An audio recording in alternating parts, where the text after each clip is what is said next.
శంకర హృదయ నివాసిని పార్వతి పరమేశ్వరి శంకర హృదయ నివాసిని పార్వతి పరమేశ్వరి. జై జగత్మాత దేవి బగళాముఖి. ఓం హ్రీం బగళాముఖి వరదే సర్వసౌభాగ్యప్రదాయిని సమస్త భక్తానాం సర్వాభీష్టం సాధయ సాధయ హ్రీం ఓం స్వాహ. వేదాలు ఉన్న కాలం నుంచి కూడా జ్యోతిష్యం ఉంది. ఎందుకనగా వేదాలలో జ్యోతిష్యం ఉంది. వేదాలకు కన్ను అనే జ్యోతిష్యం గురించి చెప్తూ ఉంటారు. అదేమిటంటే మన శరీరంలో, మనుషుల శరీరంలో కళ్లకు ఎంతటి ప్రాముఖ్యత ఉందో అదేవిధంగా వేదశాస్త్రాల యందు ఈ జ్యోతిష్యానికి ముఖ్యమైన స్థానం ఉంది. కళ్ళు లేకపోతే మనకెంత కష్టం. మనం దేనిని చూడలేం, ఈ ప్రపంచాన్ని మనం గ్రహించలేం. పంచేంద్రియాలలో చాలా ముఖ్యమైనది కన్ను. అంటే జ్యోతిష్యమనే శాస్త్రమే లేకపోతే వేదాలకు విలువే లేదు. అటువంటి జ్యోతిష్య శాస్త్రాన్ని మన ఆచార్యవర్యులు చాలామంది అవహేళన చేస్తున్నారు, అవమానపరుస్తున్నారని అర్థం. నా ఉద్దేశంలో అందుకు ఓ కారణం ఉంటుంది.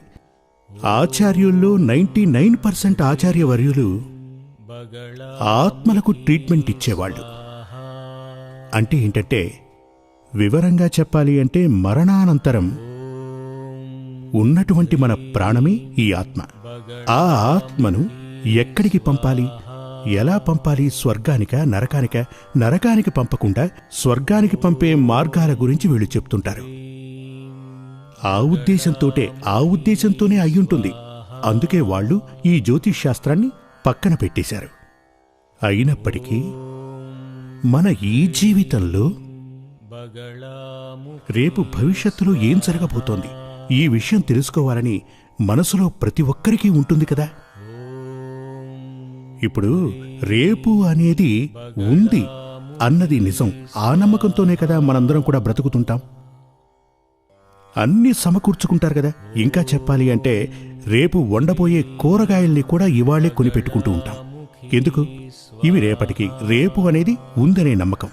నిజం, రేపు నాకు ఆకలిస్తుంది, అప్పుడు నేను భోంచేయాలి కదా, వండుకోవాలి కదా. అందుకనే అన్నింటినీ సమకూర్చుకుంటారు.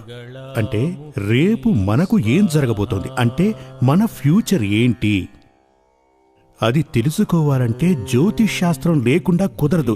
దీనికి ఇదొక్క శాస్త్రమే ఉంది.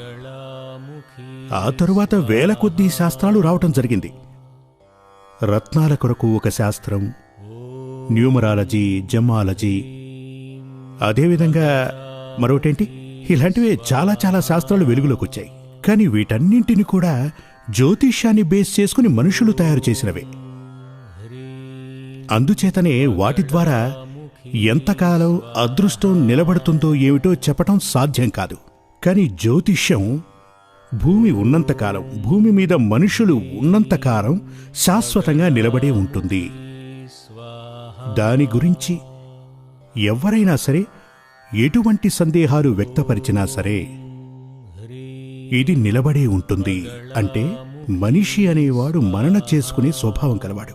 మనిషి అనే వాక్కుకు అర్థం మనన చేసుకునే స్వభావాన్ని, మనస్తత్వాన్ని కలిగినవాడు మనిషి అనే అర్థం. ఇది వేరే జీవరాశులు వేటిల్లోనూ మనకు కనపడదు. అటువంటి మనుషులకు ఈరోజు రేపు ఏం జరగబోతోందో తెలుసుకోవాలన్న జిజ్ఞాస ఉంటుంది, ఆలోచన ఉంటుంది. దానికున్న ఒకే ఒక మార్గం ఈ జ్యోతిష్యం. ఈ జ్యోతిష్యం తెలియని ఒక వ్యక్తి దగ్గర, మీకు తెలిసిన చాలామంది ఆచార్యులు ఉంటారు కదా. ఇప్పుడు మీకు ఒక ఎగ్జాంపుల్ చెప్తాను. మీ ఇంట్లో ఒక అమ్మాయి ఉందనుకోండి. మీరు మీ ఆచార్యుని దగ్గరికి వెళ్ళి అడుగుతారు, గురూజీ లేదా స్వామీజీ, మా అమ్మాయికి ఇంతవరకు పెళ్లి కుదరలేదు. అప్పుడు ఆయన ఏం చెప్తాడు? జరగదు అని మాత్రం చెప్పడు. త్వరలో జరుగుతుంది, తప్పకుండా జరుగుతుందంటాడు. అది ప్రతి ఒక్కరూ చెప్పే విషయమే, గుర్తుంచుకోండి. అందులో ఏ అర్థమూ ఉండదు. జరుగుతుంది. ఆ తరువాత ఓ 5 ఏళ్లాగి మళ్ళీ వెళ్ళి కలవండి, అప్పుడు మళ్ళీ అదే అంటాడు, జరుగుతుంది అని.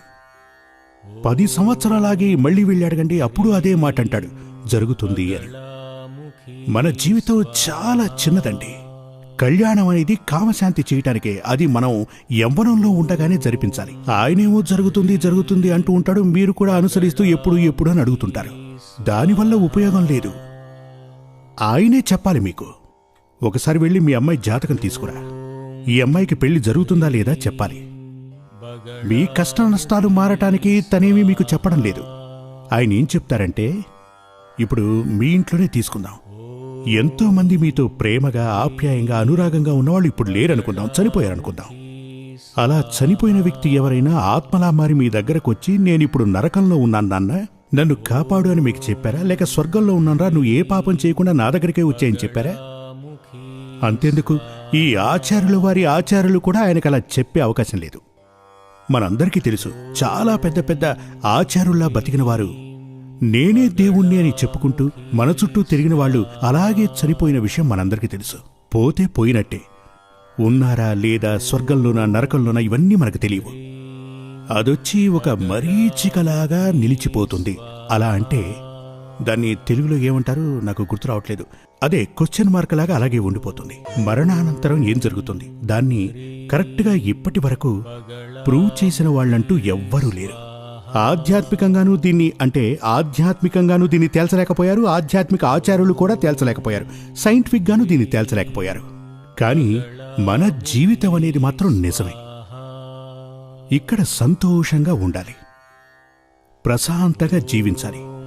మన పిల్లలు, మన మనవళ్ళు అంటే మన పరంపర ప్రశాంతంగా బ్రతకడానికి ఏం కావాలో వాటిని మనం సమకూర్చాలి. ఇటువంటివన్నీ చేస్తూ కూడా ఎటువంటి తప్పులు గనక మనం చేయకపోతే స్వర్గం అంటూ ఒకటుంటే అది వెతుక్కుంటూ మన కోసం వస్తుంది.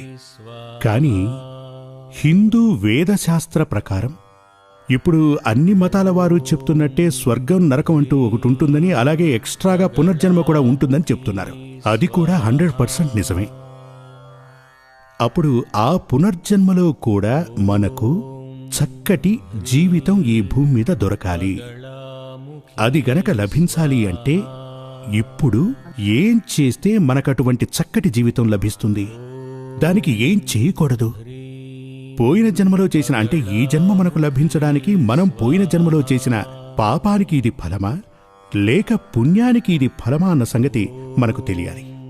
పాపం చేసిన ఆత్మైనా సరే, పుణ్యం చేసిన ఆత్మైనా సరే, దానికి పునర్జన్మంటూ ఒకటి ఉంటుంది. అంటే నరకానికి వెళ్ళిన ఆత్మకు పునర్జన్మ ఉంటుంది, స్వర్గానికి వెళ్ళిన ఆత్మకు కూడా పునర్జన్మంటూ ఉంటుంది. ఆ సమయంలో మన జీవితంలో కొంతమంది అంటూ ఉంటారు, అంటే కొంతమంది జీవితంలో ప్రారంభమంతా కూడా చాలా సంతోషంగా గడుస్తుంది, అటు తర్వాత దుర్దశ పడుతుంది, పరమ కష్టంగా గడుస్తుంది. కొంతమందికి ఆపోజిట్, ప్రారంభకాలం చాలా కష్టంగా గడుస్తుంది, అష్టకష్టాలు చూస్తారు, అంత్యకాలం వచ్చేసరికి సుఖభోగాలతో వర్ధిల్లుతారు. అంటే మన జీవితంలో ఆ సంతోషాలు వెల్లివిరిసేది మనం చేసినటువంటి పుణ్యాల ఫలం ద్వారా. అది పోయిన జన్మలో. కష్టాలు రావటానికి కారణం మనం చేసిన పాపాల ప్రతిఫలం. ఇప్పుడు ఈ కష్టాలనేవి పలు విధాలుగా వస్తూ ఉంటాయి. ఓ పెద్ద రోగం రూపేణా వస్తాయి. జీవితంలో సాధారణంగా మనకి ఒక నానుడి ఉంది, మీరు వినే ఉంటారు. మనకు సంతానంగా పుట్టేవారు ఎవరు అంటే పోయిన జన్మలో మనకు శత్రువులట. మీరు చూశారు కదా, మనలో చాలామంది తమకు పుట్టిన పిల్లల ద్వారా చాలా రకాల కష్టాలు అనుభవిస్తుంటారు. భయంకరమైనటువంటి ధన నష్టం, అవమానాలు, వీటన్నింటినీ ఎదుర్కొంటారు. అసలు వీటన్నింటికీ కారణం ఏమిటి? ఎందుచేత ఇలాంటివన్నీ జరుగుతున్నాయని తెలుసుకోవాలంటే ఒకే ఒక మార్గం, మీ జాతకాన్ని చూడటం. ఇక్కడ మన ఈ జీవితంలో ఈ భూమి మీద ప్రశాంతత, సంతోషం మనకు లభించాలి అంటే, రేపు ఏం జరగబోతోందో ఏమిటో తెలుసుకోవాలి అంటే మనకున్నది ఒకే ఒక మార్గం, మన డెస్టినీ. అదే మన తలరాత. భగవంతుడు మన తలరాత ఏం రాశాడో మనం తెలుసుకొని తీరాలి. జాతకం అంటే ఏంటంటే ఒక పిల్లాడు పుట్టిన సమయాన ఉన్నటువంటి ప్లానిటరీ పొజిషన్, వ్యోమమండలంలో గ్రహాలు ఏ ఏ స్థితుల్లో ఉన్నాయి అది చూసి ఆ గ్రహాలను 12 రాసులతో క్రోడీకరించి ఆ బిడ్డ పుట్టిన టైంనే లగ్నంలా తీసుకుని వ్రాయబడేదే జాతకం. ఈ జాతకం మన తలరాత యొక్క ఫోటోకాపీనే. ఇక దీని ద్వారానే మన జీవితంలో ఏమేమి జరుగుతాయి అంటే మనం ఎంతకాలం జీవించి ఉంటాం ఇలాంటి విషయాలన్నీ కూడా తెలుసుకోవచ్చు. అంటే ఇప్పుడు మీలో చాలామంది అనుకుంటూ ఉంటారు, అవునవునులేండి, మేం మా జాతకాన్ని తీసుకుని చాలామంది దగ్గరికి తిరిగాం, వాళ్ళు చెప్పినవేవి మా జీవితంలో జరగలేదు అంటూ ఉంటారు. దానికి కారణం రెండు. ఒకటి, మీరు మీ జాతకం తీసుకెళ్లి చూపించిన ఆ ఆచార్యుడు జ్యోతిష్కుడు ఎవరో ఆయన శాస్త్రీయంగా దీన్ని చదివినవాడు అయ్యుండడు. లేదంటే మీరు పుట్టిన టైంని కరెక్ట్గా చూసుకొని మీరు జాతకాన్ని రాయించుకుని ఉండరు. అలాంటప్పుడు జ్యోతిష్ శాస్త్రం తప్పు కాదు కదా. అప్పుడు చాలా కరెక్ట్గా పుట్టిన తేదీని తెలుసుకొని ఏ సంవత్సరం, అది ఏ మాసం, ఆ రోజు తేదెంత, టైం ఎంత, ఎక్కడ పుట్టారు, ఇవన్నీ తెలుసుకుని మీ జాతకాన్ని గణించి ఉంటే, ఇప్పుడు ఒక వ్యక్తికిచ్చి గణించమంటే అతను తప్పుడు లెక్కలు వేసే అవకాశం ఉంది. కంప్యూటర్లో మాత్రం చాలా చక్కగా వస్తోంది. మీకు గనక సరిగ్గా డేట్ గుర్తులేకపోతే మీరు ఏ హాస్పిటల్లో జన్మించారో అక్కడికి వెళ్ళి సెర్చ్ చేసి చూడండి, మీరు పుట్టిన తేదీ, టైము అంతా కరెక్ట్గా తెలుస్తుంది. వాటిని కలెక్ట్ చేసుకుని కంప్యూటర్లో పెడితే జాతకం కరెక్ట్గా తెలుస్తుంది. అటువంటి జాతకాన్ని ఉంచుకుని మీ భవిష్యత్ ఏంటో మీరే తెలుసుకోవచ్చు. ఎందుకంటే ఆస్ట్రాలజీ అనేది ఒక లెక్కే, ఊహించి చెప్పేది ఎంత మాత్రం కాదు. ఇంకా వివరంగా చెప్పాలి అంటే ఇప్పుడు నేను మీతో మాట్లాడుతున్నట్టుగా దాన్ని చదివి మీరు ఇంకో 10 మందికి చెప్పచ్చు. అంతెందుకు, మీ భవిష్యత్ ఏంటో కూడా మీరే తెలుసుకోవచ్చు. అటువంటి శాస్త్రాన్ని ఖచ్చితంగా అందరూ చదువుకోవటం చాలా మంచిది. లోకం కోసం కాదు, మన కోసం. మన తలరాత ఏమిటి, మన గురించి ఈశ్వరుడు తలరాతలో ఏం రాశాడేంటో తెలుసుకోవడానికి. వీటన్నింటినీ తెలుసుకుని ఒక్కొక్క విషయాన్ని గనక మనం చేయగలిగితే మన యావత్ జీవితంలో దుఃఖాలంటూ ఉండవు, నష్టాలు కూడా ఉండవు. వేదశాస్త్రాల్లో చెప్తుంటారు, రోగశాంతికి మంత్రం, మంత్రం మందు రెండూ కావాలి అని. మందు మంత్రం రెండు అట. ఎందుకు అంటే, ఈ మంత్రం ఎందుకంటే పూర్వజన్మలో చేసిన పాపపు ఫలానుసారమే ఈ వ్యాధి రావటం జరిగింది. ఆ వ్యాధి నయానికి ఈ మందు, ఇక ఆ పాపానికి మంత్రం. మంత్రం అంటే దానికి సరిపడా పూజలు యాగాలు చెయ్యాలి. అలా అంటే రోగానికి మందు మంత్రం రెండూ కావాలి అంటారు. మీకు చెప్పే ఉంటారు, చాలామంది మీకు చెప్పుంటారు, చాలా రకాల మందులు వేసుకున్నాను, పెద్ద పెద్ద డాక్టర్లను కలిశాను, పెద్ద పెద్ద హాస్పిటల్స్కు వెళ్ళాను, కానీ రోగం నయం కాలేదు. ఎందుకని? ఆ వ్యాధికి కారణం పోయిన జన్మలో నువ్వు చేసిన పాపం. అసలు ఆ పాపం ఏమిటి, దానికి పరిహారాలు ఏమిటి, వాటిని ఒకవైపు చేస్తూనే మీకొచ్చిన వ్యాధికి మీరు మందులు వాడుతూ ఉండాలి. అప్పుడే 100% గుణం కనపడుతుంది. జగత్మాత పరాశక్తి ఆ బగళాముఖీదేవి అనుగ్రహం ద్వారాని నేను చెప్తున్నది మీకు అర్థం కావాలి. క్షణం పాటైనా ఆలోచించే మనసు మీకు ఏర్పడాలి. జై జగన్మాత దేవి బగళాముఖి. సమస్త భక్తానాం సర్వాభీష్టం సాధయ సాధయ హ్రీం ఓం స్వాహ. శ్రీ సూర్యమంగళం అద్వైత వేద విద్యాపీఠంలో తాంత్రిక పూజల్లో సిద్ధహస్తులైన ఎందరో ఆచార్యులు అమావాస్య, పౌర్ణమి రోజుల్లో ప్రత్యేక యాగాలు నిర్వహిస్తారు. ఈ యాగాల్లో పాల్గొనడం ద్వారా తల్లి శ్రీ బగళాముఖీదేవి అనుగ్రహం వల్ల సర్వదోషాలూ పోయి సకల సౌభాగ్యాలు మనకు కలుగుతాయి.